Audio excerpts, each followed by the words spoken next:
So karon magluto na pud ta og Korean noodle, Jin ramen, mild daw, mild ang pagkahalang daw niya.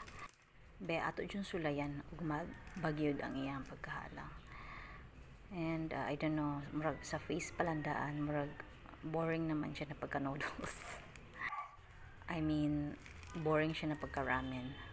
But let's just try, Let me die. So muna yung mga asagol. And also, I'm using the kanang non-stick na fry pan. Anyway, basta pwede siya malutuan, pwede rin na siya, bahala na sa bawak ng gilutuan na. So, mamalitratag para yun sa sabaw na, diba? Wala pa matay budget, so tiis-tiis lang sa ta. So, one cookware, multitasking na siya, pareha sa inahan. So, muna ni siya. Atong i-mix. Mix lang, mix. So, na-curious